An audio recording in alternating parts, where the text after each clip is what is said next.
The rain came down like bullets that October night in 1882, and Tessa Hartford knew with absolute certainty that she was going to die in the mud outside Tulsa, Oklahoma.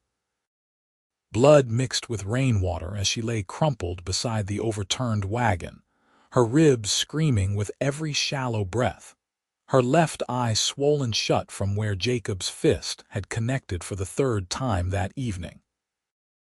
The storm howled around her broken body, and she could hear the retreating hoofbeats of her husband and his brother fading into the darkness, leaving her for dead like she was nothing more than a lame horse. She tried to move, but pain lanced through her side so sharply that darkness swam at the edges of her vision. The cold was seeping into her bones now, making her limbs heavy and unresponsive. Thunder cracked overhead, and lightning illuminated the empty prairie stretching endlessly in all directions. No one would find her out here. Jacob had made sure of that when he had driven the wagon miles from town, claiming they were taking a shortcut to visit his sister in Claremore. She had believed him, fool that she was, even after 6 months of marriage had taught her what his temper looked like. The beating had started over nothing, as it always did. She had questioned why they were traveling so late, why they had to go tonight when the storm was rolling in. His backhand had been swift, and when she had cried out, his brother Samuel had pulled the wagon to a stop. Together they had dragged her out into the mud, and Jacob had made good on the threat he had whispered to her that morning. Nobody would miss a woman with no family, no friends, no one to care if she simply disappeared. Tessa's fingers clawed weakly at the mud, but she had no strength left. The cold was almost a comfort now, numbing the pain that radiated through her entire body. She thought about her mother, dead these 5 years, and wondered if she would see her soon. At least it would be over. At least Jacob's fists would never find her again. She did not hear the horse approaching until it was nearly upon her. Through the rain and her one good eye, she saw a dark shape dismount, heard boots squelching in the mud. Strong hands touched her shoulder and she flinched violently, a broken sound escaping her throat. "Easy now, easy," a man's voice said, deep and urgent. "I am not going to hurt you." "Can you hear me?" Tessa tried to speak, but only a whimper came out. The hands were gentle as they carefully turned her onto her back, and another flash of lightning showed her a face shadowed by a wide-brimmed hat, rain streaming from its edges. "Jesus Christ," the man breathed, and there was genuine horror in his voice. "Who did this to you?" She could not answer. The darkness was pulling at her again, dragging her down into its depths. She felt herself being lifted, cradled against a chest that was warm despite the rain, and then she knew nothing at all. When consciousness returned, it came slowly, reluctantly. Tessa became aware of warmth first, blessed warmth that seeped into her frozen limbs. Then came the crackling sound of a fire, the smell of wood smoke and coffee. She tried to open her eyes, but one refused to cooperate, and the other revealed only blurred shapes dancing in firelight. "Do not try to move," that same deep voice said from somewhere close by. "You are safe now. You are in my camp about 2 miles from where I found you. Safe." The word seemed foreign, almost meaningless. Tessa's working eye slowly focused, and she saw him then, the man who had pulled her from the mud. He was crouched beside her, his face now visible in the firelight. He looked to be in his late 20s, with dark hair that curled slightly at his collar and eyes that were a startling shade of gray. His face was weathered from years in the sun, strong-featured and honest in a way that Jacob's had never been. "My name is Lucas Crawford," he said quietly. "I am a drover heading back to my family's ranch south of here. I saw the overturned wagon and thought someone might need help." His jaw tightened. "I did not expect to find what I did." Tessa tried to speak, and this time a rasping sound emerged. "Water." Lucas moved immediately, reaching for a canteen and carefully supporting her head as he brought it to her cracked lips. The water was cold and clean, and Tessa drank greedily until he gently pulled it away. "Not too much at once," he said. "You will make yourself sick." She lay back against what she now realized was a bedroll, covered with a thick wool blanket that smelled of horse and leather. The fire burned bright and hot a few feet away, and she could see they were sheltered beneath a rocky overhang that kept most of the rain at bay. Lucas's horse, a sturdy bay gelding, stood hobbled nearby, its coat steaming slightly in the damp air. "Who did this to you?" Lucas asked again, and there was steel beneath the gentleness in his voice. Tessa closed her good eye, shame washing over her. "My husband," she whispered, "and his brother. They left me to die." She heard Lucas draw in a sharp breath, heard him move away. When she opened her eye again, she saw him standing at the edge of the overhang, staring out into the stormy night with his hands clenched into fists at his sides. "I am sorry," she said, though she did not know why she was apologizing. "I should not have made him angry." Lucas turned back to her so fast that she flinched, and he immediately went still, his expression softening. "No," he said firmly, moving back to crouch beside her. "No, madam, you have nothing to apologize for. A man who would do this to a woman, to his wife, is no man at all. This is not your fault." Tears leaked from her good eye, and she could not stop them. No one had ever said such a thing to her before. Her mother had taught her that a wife's duty was to obey, to keep peace in the home no matter the cost. Jacob had reminded her of this often, usually right before his fist connected with her face. "We need to get you to a doctor," Lucas said, his voice rough. "Some of these injuries look serious." "No," Tessa managed, panic flooding through her. "No, please, he will find me, he will kill me." Lucas was quiet for a long moment, studying her face. Then he nodded slowly. "All right, no doctor tonight, but you need care and you need to get warm and dry. I have some medical supplies in my pack. I have had to tend to injured animals and ranch hands often enough. Will you let me help you?" Tessa wanted to say no, wanted to refuse any help from any man ever again, but the pain in her ribs was excruciating, and she could feel blood sticky on her side. She nodded once, a tiny movement. Lucas worked with careful efficiency, first building up the fire until it roared and sent waves of heat washing over them. Then he gently helped her sit up enough to remove her mud-soaked dress. Tessa's face burned with humiliation, but Lucas kept his eyes averted, draping the blanket around her shoulders to preserve her modesty as much as possible. Her undergarments were damp but intact, and he left those alone. "Your ribs are bruised badly," he said, his fingers probing gently at her side. "Maybe cracked, but I do not think they are broken all the way through. You would be coughing blood if they had punctured a lung."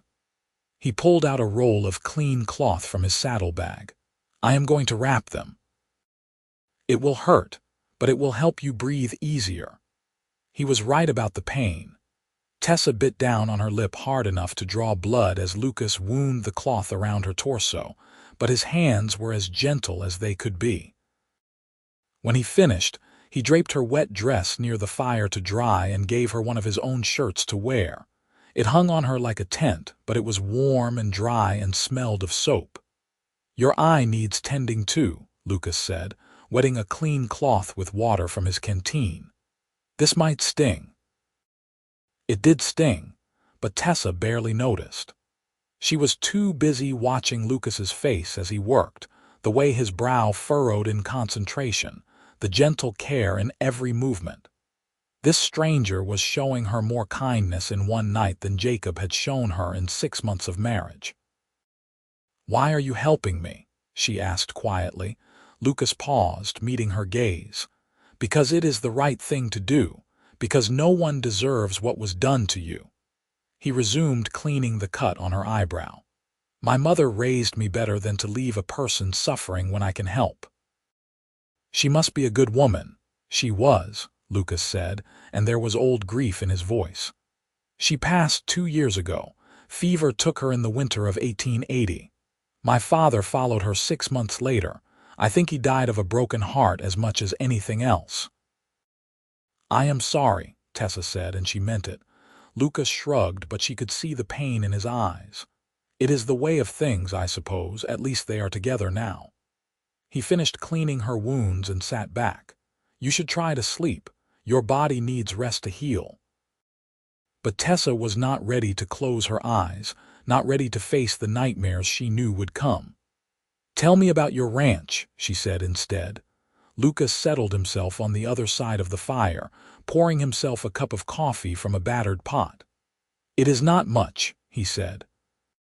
"About 300 acres south of Tulsa, near the Canadian River. My father started it 20 years ago when he came west from Missouri. We run cattle mostly, some horses.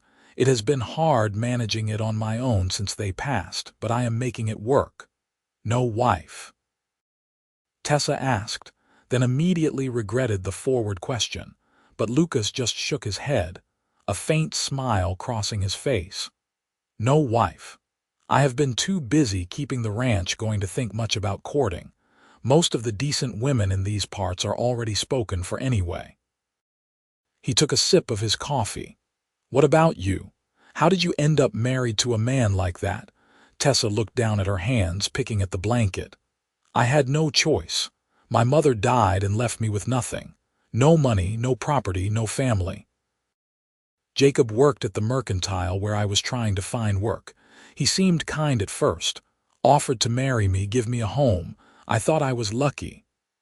"When did he start hitting you?" "Our wedding night," Tessa said quietly. "I did something wrong, I suppose. Made the bed incorrectly or spoke out of turn. I cannot even remember now. It just got worse from there." Lucas was silent for a long time, staring into the fire. When he spoke, his voice was carefully controlled. "You said he and his brother left you to die. Do you think they will come back looking?" "No," Tessa said with certainty. "Jacob made it clear that I was dead to him. He told Samuel that the storm would take care of the evidence and no one would question where I had gone. I have no one to report me missing, no one who would care." "That is where he is wrong," Lucas said, his gray eyes meeting hers across the fire. "I care, and I am not going to let him get away with this." Tessa's heart clenched. "Please do not go after him. He will kill you." "I am not planning to go after him tonight," Lucas said. "Tonight, I am going to make sure you are warm and safe. Tomorrow we will figure out what comes next." He stood and pulled another blanket from his pack, spreading it on the ground on his side of the fire. "Try to sleep now. I will keep watch." Despite her fear, despite the pain that throbbed through her entire body, Tessa felt her eyes growing heavy. The warmth of the fire, the security of Lucas's presence, the sheer exhaustion of survival, all pulled her down into sleep. Her last conscious thought was that for the first time in 6 months, she felt something that might have been hope. She woke several times in the night, gasping from nightmares where Jacob's face loomed over her, his fists raining down. Each time Lucas was there, his voice calm and steady, reminding her that she was safe, that he was watching over her. Each time she believed him a little more. By morning, the storm had passed, leaving the prairie washed clean and sparkling in the early sunlight. Tessa woke to the smell of coffee and bacon frying over the fire. Lucas was crouched beside the flames, tending to breakfast, and he looked up when he heard her stir. "How are you feeling?" he asked. Tessa took inventory of her body. Everything hurt, but it was a different kind of hurt than last night. Sharper, more specific, rather than the all-encompassing agony of exposure and shock. "Better," she said, and she was surprised to find it was true. Lucas brought her coffee and a plate of bacon and hardtack. "You need to eat," he said. "Keep your strength up." Tessa ate slowly, her stomach protesting at first but gradually settling. Lucas packed up the camp with practiced efficiency, and when he was done, he came to crouch beside her again. "We need to talk about what happens next," he said gently. "I can take you into Tulsa to the sheriff if you want.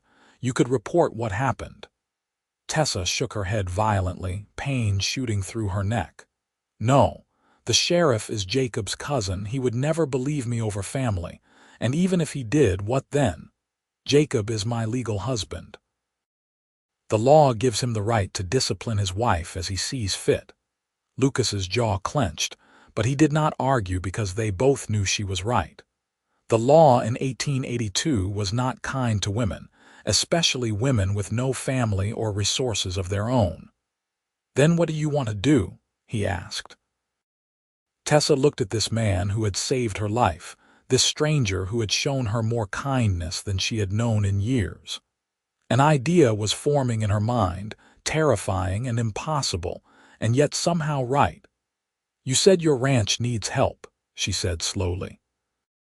"And I need somewhere to go, somewhere Jacob will not find me. Maybe we could help each other." Lucas studied her for a long moment. "Are you suggesting what I think you are suggesting? I could work for you," Tessa said, the words coming faster now. "As a housekeeper, a cook, whatever you need. I am a hard worker and I learn quickly, in exchange for room and board and a place to hide." "Jacob will look for you when he realizes you survived," Lucas said. "Maybe," Tessa agreed. "But if he comes to the ranch and you tell him you have not seen me, if I stay hidden, he will eventually give up. He wanted me gone anyway. After a while, he will be glad he does not have to explain where his wife went." Lucas was quiet, thinking. Then he said, "There is another option." Tessa waited, her heart pounding. "You could marry me," Lucas said, and the words hung in the air between them. "A legal marriage properly done. Then you would not be Jacob's wife anymore. You would be mine and he would have no claim on you." Tessa stared at him. "You do not even know me." "I know enough," Lucas said. "I know you are brave. I know you are a survivor. I know you deserve better than what you have been given." He held up a hand before she could speak. "I am not suggesting a real marriage, not in the ways that matter. You would have your own room, your own space. I would expect nothing from you except what you are willing to give. But legally, on paper, you would be protected, my wife, under my name and my protection." Tears spilled down Tessa's cheeks and she could not stop them. "Why would you do this for me? You do not owe me anything." "Because it is right," Lucas said simply. "And because I think maybe we could both use some companionship, even if it is just the practical kind. The ranch is lonely. I could use the help, and you need safety. It seems like a fair trade to me." Tessa looked at his honest face, at the steady gray eyes that held no deception, no hidden cruelty. She thought about Jacob, about the life she had escaped. She thought about the alternative, returning to Tulsa alone and defenseless, easy prey for any man who wanted to take advantage of a woman with no protection. "All right," she whispered. "Yes, I will marry you." Lucas nodded once as if sealing a business deal. "There is a preacher in Sapulpa, about 15 miles west. He does not know Jacob or his family. We will go there tomorrow once you have had another day to rest. For today, we will stay here, let you heal a bit more." They spent the day in relative quiet. Lucas tended to his horse and cleaned his tack while Tessa rested by the fire, dozing in and out of sleep. He brought her water and food at regular intervals, checked her bandages, made sure she was comfortable. He did not press her to talk, and she was grateful for that. She needed time to process what she had agreed to, what her life was about to become. As evening fell and Lucas built up the fire again, Tessa found herself watching him, really watching him. He moved with an easy grace, efficient but never rushed. His hands were calloused from hard work but capable of great gentleness. When he caught her looking, he smiled, and it transformed his whole face. "What are you thinking about?" he asked. "I am thinking that I do not understand why you would do this," Tessa said honestly. There must be a dozen women in Tulsa who would marry you without all this complication. Lucas poked at the fire, sending sparks spiraling up into the darkening sky. Maybe, he said, but I am not interested in a dozen women in Tulsa, and this does not feel like a complication. It feels like the right thing to do. He looked up at her. I lost my parents. I know what it is like to feel alone in the world. If I can keep you from feeling that way, then I am going to do it. Tessa felt something warm unfurl in her chest, something that might have been the beginning of trust. Thank you, she said softly. You do not need to thank me, Lucas said. We are going to be partners, you and I. We will look out for each other. That is what partners do. The next day they rode to Sapulpa. Lucas had fashioned a cushion from blankets to make riding easier on Tessa's injured ribs, and he kept the pace slow and steady. By the time they reached the small town, it was late afternoon. The preacher was an old man with kind eyes who asked no questions when Lucas explained they wanted to be married. The ceremony was brief and practical. Tessa wore her dress, now dry but still stained with mud and blood. Lucas stood beside her in his trail clothes, his hat in his hands. When the preacher asked if Lucas would take Tessa as his lawful wedded wife, Lucas said, I will, without hesitation. When he asked the same of Tessa, she looked into Lucas's steady gray eyes and said, I will, and meant it. They signed the papers. Lucas paid the preacher, and just like that, Tessa Hartford became Tessa Crawford. They rode south as the sun began to set, heading toward Lucas's ranch and whatever future awaited them there. The Crawford Ranch appeared as twilight fell, a simple but well-maintained property with a sturdy house, a barn, and several corrals. Lucas helped Tessa down from the horse with careful hands and led her inside. The house was clean but spare, clearly the domain of a man living alone. A large main room served as both kitchen and living space, with a stone fireplace dominating one wall. 2 doors led off to what Tessa assumed were bedrooms. That is my room, Lucas said, pointing to one door. This one will be yours. He opened the other door to reveal a small but comfortable space with a bed, a dresser, and a window that looked out over the prairie. It is not much, but it is clean and the roof does not leak. It is perfect, Tessa said, and she meant it. It was hers, her own space. Her own door that she could close. Lucas showed her around the rest of the house, pointing out where he kept supplies, how the stove worked, where the well was located outside. He moved carefully, keeping his distance, clearly trying to make her feel at ease. When he was done, he said, I will leave you to rest. There is bread and cheese in the larder if you are hungry. I need to see to the horse and check on the cattle. Tessa caught his arm as he turned to go, and he froze. She released him immediately, seeing the care he took not to startle her. Lucas, she said, thank you for all of this, for everything. He smiled, that transforming smile that lit up his whole face. We are family now, Tessa. Family looks out for each other. Over the following weeks, they fell into a routine. Tessa's body healed slowly, the bruises fading from purple to yellow to green. Lucas never pushed her to do more than she was capable of, but she found herself wanting to contribute, wanting to prove she was worth the risk he had taken. She started with simple things, cooking meals, tidying the house, mending his clothes. Lucas would come in from working the ranch to find dinner waiting, the house warm and welcoming, and the gratitude in his eyes made her feel useful for the first time in longer than she could remember. They talked during those evening meals, learning about each other in small increments.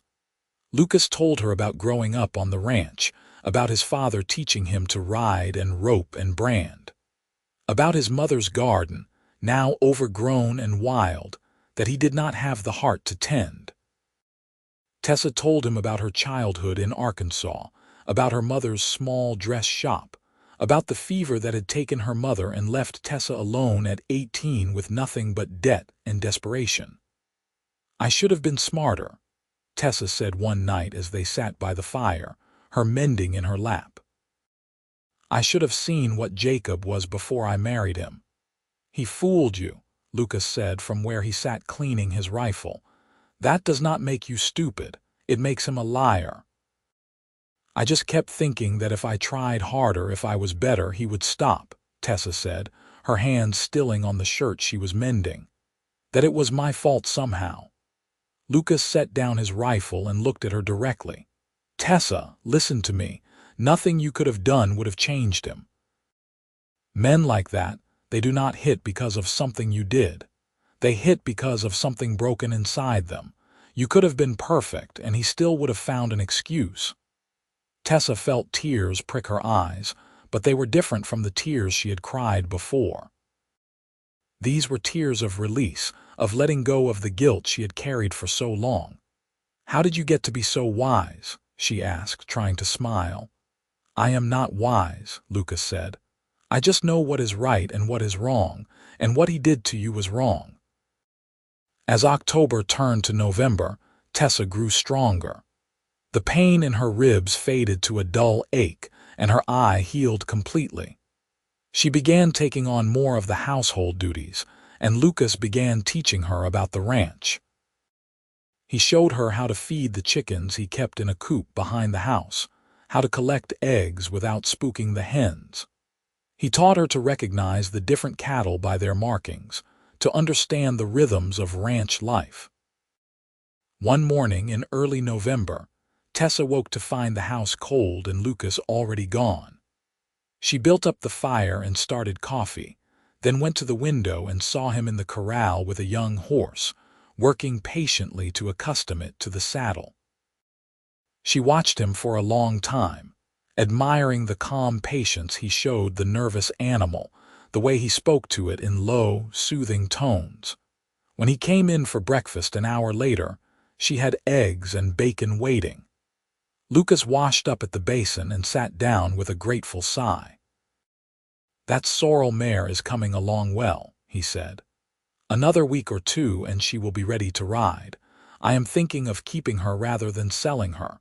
We could use a good second horse around here." Tessa noted his use of "we" and felt a warm glow in her chest. "Could you teach me to ride?" she asked suddenly. Lucas looked up in surprise. "You do not know how? I never had the opportunity to learn. My mother and I lived in town and we walked everywhere. Jacob never let me near the horses." "Of course I will teach you," Lucas said immediately. "We will start tomorrow if the weather holds. I have an older gelding that is gentle as a lamb. He will be perfect for you to learn on." True to his word, the next day Lucas brought out a dappled gray horse named Ash and spent the morning teaching Tessa the basics. How to approach a horse, how to saddle it, how to mount and sit properly. Tessa was nervous at first, but Lucas's patience and Ash's steady temperament soon had her relaxing. By the end of the week, she was riding around the corral with confidence, and Lucas was grinning at her like a proud teacher. "You are a natural," he said as she brought Ash to a stop beside him. "Another few weeks and you will be ready to ride out with me to check the herd." The thought thrilled her. The idea of riding across the prairie, of being useful in a real way, of being Lucas's partner not just in name but in truth. It made her feel alive in a way she had not felt in years.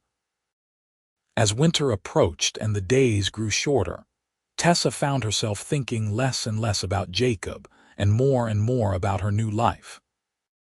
She had not seen or heard from her former husband, and she was beginning to believe that Lucas had been right, that Jacob had written her off as dead and moved on. The fear that had gripped her those first weeks began to ease, replaced by something that felt almost like contentment. She was happy. The realization hit her one evening as she sat by the fire, watching Lucas read a book he had borrowed from a neighbor. She was happy. In this simple house on this simple ranch with this good, kind man. It was a quiet happiness, not the passionate whirlwind that novels promised, but it was real and solid in hers. Lucas looked up and caught her watching him. "What is it?" he asked. "Nothing," Tessa said, smiling. "I am just glad to be here." Something shifted in Lucas's expression, something warm and pleased. "I am glad you are here too," he said quietly. "This house has not felt like a home since my parents died, but it is starting to feel like one again." They looked at each other across the fire, and Tessa felt something flutter in her chest, something that might have been the beginning of feelings she had not expected to have. She looked away first, suddenly shy, and Lucas went back to his book, but the air between them felt different now, charged with possibility. December came with cold winds and the threat of snow. Lucas spent his days preparing the ranch for winter, repairing fences and buildings, making sure they had enough hay and feed stored up. Tessa helped where she could, and in the evenings they would sit close to the fire, talking or reading or simply enjoying the companionable silence. One night, a week before Christmas, Lucas came in from the barn with something hidden behind his back. Tessa looked up from the bread she was kneading, flour dusting her hands. "What have you got there?" she asked. Lucas brought out a small pine tree no more than 3 feet tall. "I thought maybe we could have a Christmas tree," he said, almost shyly. "My mother used to insist on one every year. We would decorate it with ribbons and popcorn strings and whatever else we could find. I know it is silly, but I thought maybe you would like it." Tessa felt her throat tighten with emotion. "I think it is wonderful," she said honestly. "I have not celebrated Christmas properly since my mother died." They spent that evening decorating the little tree with scraps of ribbon from Tessa's sewing basket and strings of popcorn they made together. Lucas found some candles in a drawer and set them carefully on the branches. When they were done, they stood back and admired their work. "It is perfect," Tessa said. "Not quite," Lucas said. He disappeared into his room and came back with a small wrapped package. "I got you something. I was going to wait until Christmas, but I think maybe you should have it now." Tessa took the package with trembling hands. "Lucas, you did not have to do this." "I wanted to," he said. "Open it." Inside the wrapping was a beautiful leather-bound journal and a fountain pen. Tessa looked up at Lucas in wonder. "You mentioned once that you used to like to write," Lucas said. "Stories and poems and things when you were a girl. I thought maybe you would like to start again." Tessa could not speak past the lump in her throat. Instead, she did something she had not done since the night he found her. She stepped forward and wrapped her arms around him in a hug. Lucas went very still for a moment, and Tessa started to pull back, afraid she had overstepped. But then his arms came up and wrapped around her gently, carefully, and he held her like she was something precious.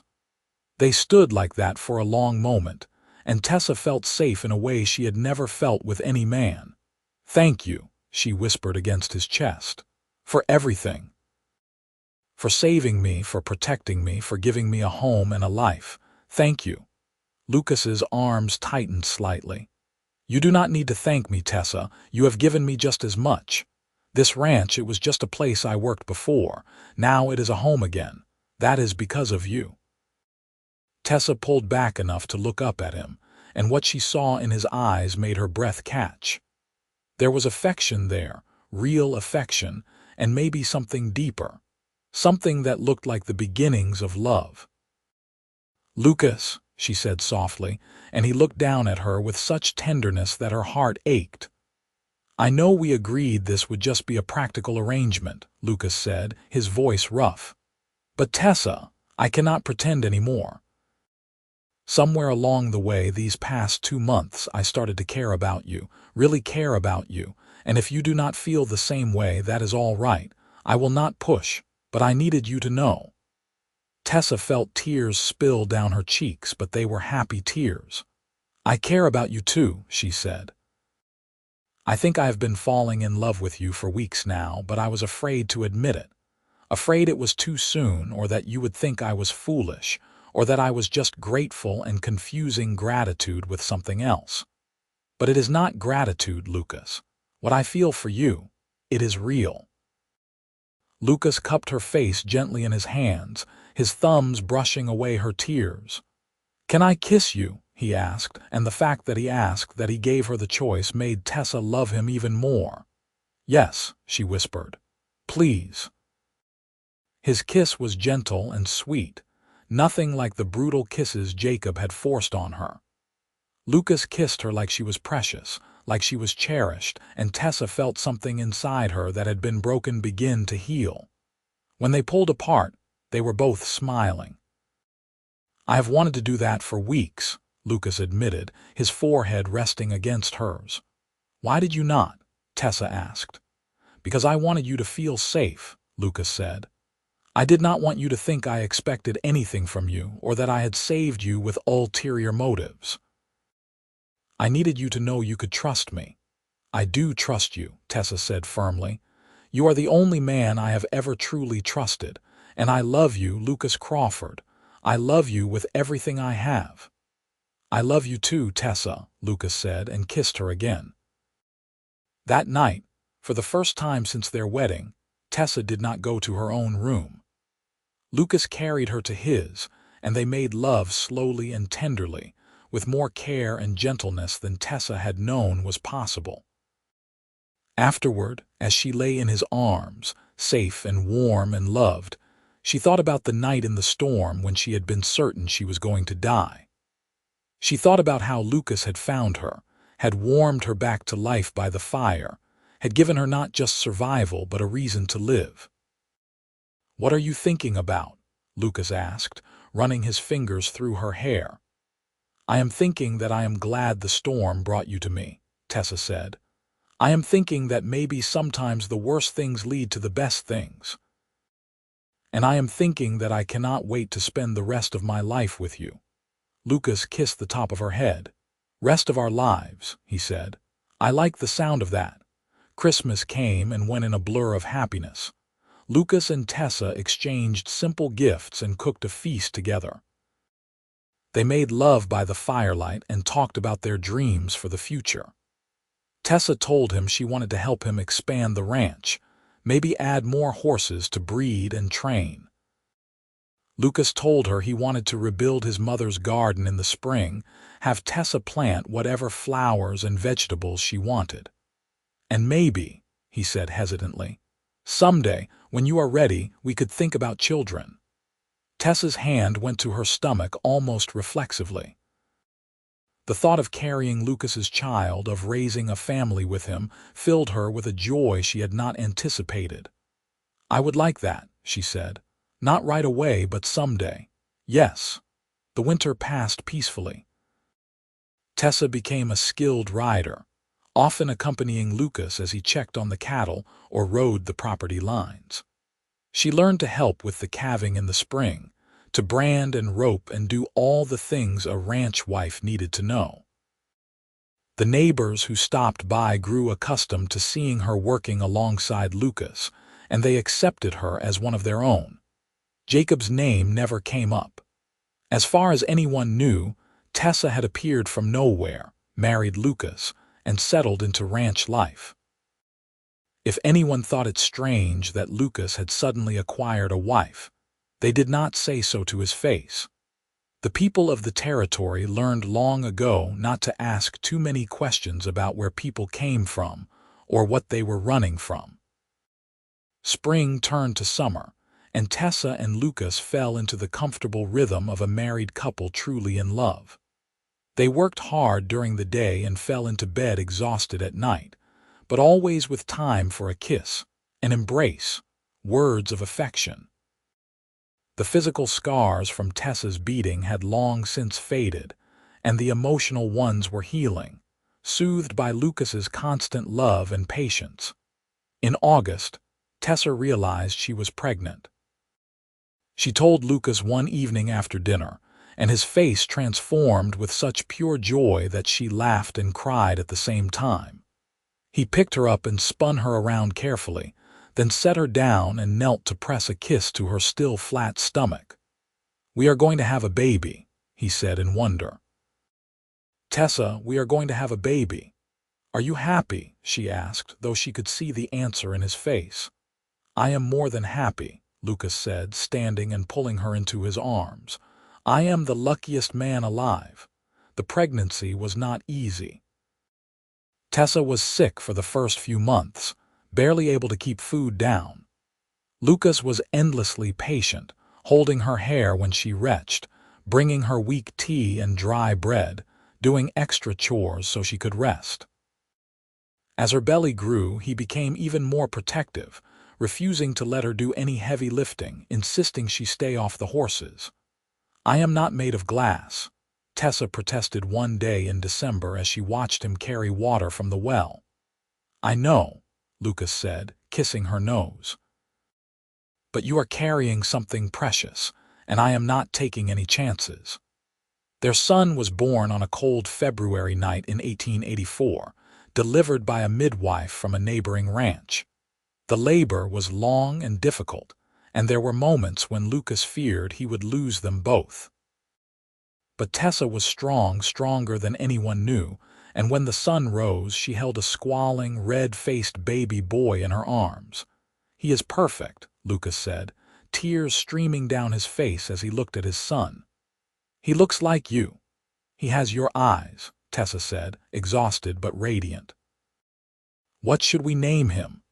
They had discussed names endlessly during the pregnancy, but now, looking at their son, Lucas said, "James, after my father, James Crawford." "James Crawford," Tessa repeated, smiling. "It is perfect." Watching Lucas with their son over the following months, Tessa fell in love with him all over again. He was a devoted father, patient and gentle and endlessly playful. He would walk the floor with James at night when the baby was fussy, singing old cowboy songs in his deep voice. He changed diapers and heated bottles and did not complain once about the sleepless nights. "I never knew you wanted children so badly," Tessa said one night, watching him rock James to sleep. "I did not either," Lucas admitted. "But now that he is here, I cannot imagine life without him." "Without either of you. You are my whole world, Tessa." As James grew from infant to toddler, the ranch prospered. Lucas's hard work and Tessa's careful management of the household funds allowed them to buy more land, more cattle. They hired a ranch hand to help with the heavy work, a young man named Will who was respectful and hardworking. The house that had once seemed so empty now rang with James's laughter and the sounds of family life. On a warm spring day in 1887, nearly 5 years after that terrible night in the storm, Tessa stood in the garden she had planted behind the house. Lucas's mother's garden had been transformed into something beautiful, with roses and daisies and vegetables growing in neat rows. James, now 3 years old, played at her feet, building castles in the dirt. She rested a hand on her swollen belly, pregnant with their second child. Lucas came up behind her and wrapped his arms around her, his hands covering hers on her stomach. "Happy?" he asked. Tessa leaned back against him, looking out over the ranch they had built together, at the son they had made, at the life that had seemed impossible that night when she lay dying in the mud. "I am more than happy," she said. "I am blessed, and I love you more than words can say." "I love you too," Lucas said and kissed her temple. "Thank you for surviving. Thank you for giving me a chance. Thank you for making this house a home." Their daughter was born that summer, a healthy baby girl with her father's gray eyes and her mother's dark hair. They named her Sarah, after Lucas's mother. James adored his little sister, toddling around after her, trying to help whenever she cried. The years passed in a blur of happiness and hard work. The ranch grew and prospered. James grew into a strong, kind boy who loved the ranch and the animals. Sarah followed in her brother's footsteps, equally fearless and capable. Lucas and Tessa grew older together, their love deepening with each passing year, weathered by challenges but never broken. Sometimes, late at night when they lay in bed together, Tessa would think about that October night in 1882, about the storm and the pain and the certainty that she was going to die, about Lucas's strong hands pulling her from the mud, his gentle voice promising her safety, about the fire that had warmed her body and the man who had warmed her heart back to life. She never saw Jacob again. She heard, years later, that he had died in a drunken brawl in some saloon in Kansas. She felt nothing when she learned of his death, no satisfaction, no grief. That part of her life was so far behind her that it seemed like it had happened to someone else. On their 10th wedding anniversary, Lucas surprised her with a trip to Tulsa. They stayed in a hotel, dined in a restaurant, and walked the streets together like any normal couple. Tessa no longer feared being recognized, no longer felt the need to hide. She was Tessa Crawford, wife of Lucas Crawford, mother of James and Sarah Crawford. She had nothing to fear and nothing to hide. That night in their hotel room, Lucas gave her a present, a silver locket on a delicate chain. Inside were tiny portraits of their children, so you can keep them close to your heart, Lucas said, fastening it around her neck. Though I know they are always there anyway. Tessa touched the locket, then cupped Lucas's face in her hands. Do you remember the night you found me? She asked. Every detail, Lucas said seriously. I remember thinking I had never seen anyone so broken, so close to death, and I remember thinking that I would do whatever it took to save you. You did more than save me, Tessa said. You gave me a life worth living. You gave me love and family and a home. You gave me everything. We gave each other everything, Lucas corrected, pulling her close. I was as lost as you were, Tessa, just in a different way. You brought light back into my life. You made me whole again. They kissed then, a kiss full of 10 years of love and partnership and devotion. A kiss that promised 10 more years, 20, a lifetime. In the years that followed, James took over more and more of the ranch work, growing into a young man who was the perfect blend of his father's steady nature and his mother's determination. Sarah proved to have a gift with horses, training them with a patience and skill that rivaled Lucas's own. They welcomed 2 more children, another boy and another girl, rounding out their family to 4 children who filled the house with noise and laughter and love. When James turned 20 in 1904, he brought home a young woman named Emma, a schoolteacher's daughter with kind eyes and a warm smile. Lucas and Tessa approved immediately, recognizing the look in James's eyes as the same look Lucas had once given Tessa. He is in love, Tessa said to Lucas as they watched James and Emma walk through the garden together. Like father, like son, Lucas said, squeezing her hand. We have done well, you and I. Yes, Tessa agreed, looking at the ranch, at their children, at the life they had built from nothing but determination and love. We have done very well indeed. James and Emma were married that fall, and they built a house on the far side of the ranch property. Sarah married 2 years later, a cowboy from a neighboring ranch who loved horses as much as she did. Their younger children were still at home, but Tessa knew it would not be long before they flew the nest as well. Are you sad? Lucas asked her one evening as they sat on the porch, watching the sunset. That they are all growing up and leaving, a little, Tessa admitted. But mostly I am proud. We raised good children, Lucas. Strong, kind, capable children who know how to work hard and love deeply. That is more than most parents can say. We did it together, Lucas said, pulling her close to his side. Everything we have, everything we are, we built it together. As the years passed, and Lucas and Tessa grew older, they found joy in watching their grandchildren play in the same places their own children had played. James and Emma gave them 3 grandsons and a granddaughter. Sarah and her husband added 2 more grandchildren to the mix. The ranch that Lucas's father had started, and Lucas had built into something substantial, was now a legacy that would pass to another generation. On October evening in 1912, exactly 30 years after that terrible night in the storm, Tessa and Lucas sat together on the porch swing he had built for her years ago.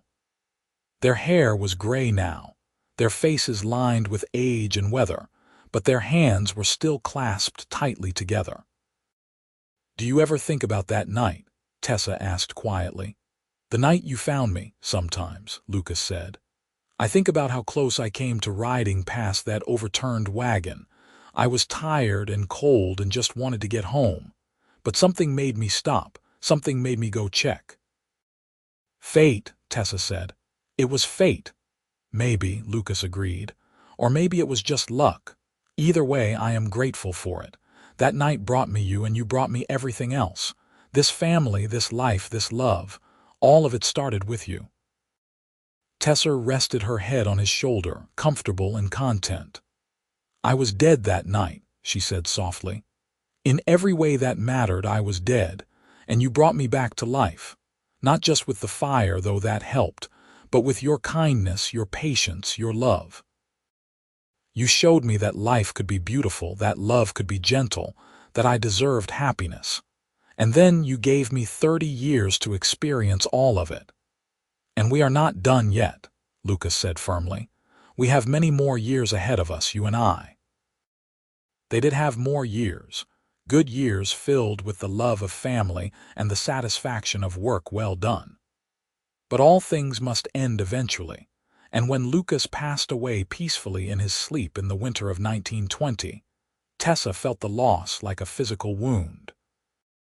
For weeks, she moved through the days like a ghost, barely eating, barely sleeping, lost without the man who had been her partner for 38 years. It was James who finally brought her back, sitting with her one evening and taking her hands in his.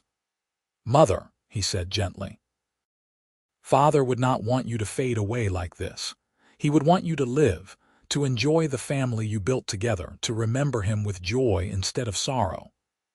Tessa looked at her son, this good man who was so much like his father, and felt something shift in her chest. "You are right," she said. "He would want me to live." And so she did. Tessa Crawford lived another 15 years, surrounded by children and grandchildren and great-grandchildren. She told them stories about their grandfather, about the ranch's history, about the importance of kindness and hard work and love. She taught the granddaughters to cook and sew and ride. She sat with the great-grandchildren and read them stories. And every October, on the anniversary of the night Lucas found her, she would sit on the porch and remember the man who had saved her in every possible way. When Tessa passed away quietly in her sleep in 1935, at the age of 73, the entire community turned out for her funeral. They buried her next to Lucas on a hill overlooking the ranch they had built together. The headstone reads simply, "Tessa Crawford, beloved wife, mother, and grandmother, 1862–1935. Next to it, Lucas's headstone bore the same simple inscription with his dates of 1855–1920. The ranch stayed in the family, passed down through generations. James's children worked it, then their children, keeping the legacy alive. The house that Lucas had brought Tessa to that cold November night in 1882 still stood, expanded and updated but fundamentally the same. And on clear nights, if you stood on the porch and looked out over the prairie, you could almost imagine you saw 2 figures walking together through the fields, hand in hand, together even in eternity. The story of how Lucas Crawford had found a beaten woman in a storm and warmed her back to life by the fire became a family legend, passed down through the generations. It was a story about kindness and courage, about second chances and the transformative power of love. It was a reminder that even in the darkest moments, when all hope seems lost, Salvation can arrive in the form of a stranger who decides to stop, to help, to care. And in the end, it was a love story, pure and simple. The story of two people who found each other when they needed each other most, who built a life together on the foundation of respect and partnership and deep, abiding love. It was the story of a cowboy who saved a life and a woman who made that life worth living. It was the story of Lucas and Tessa Crawford, and it was a story that deserved to be remembered.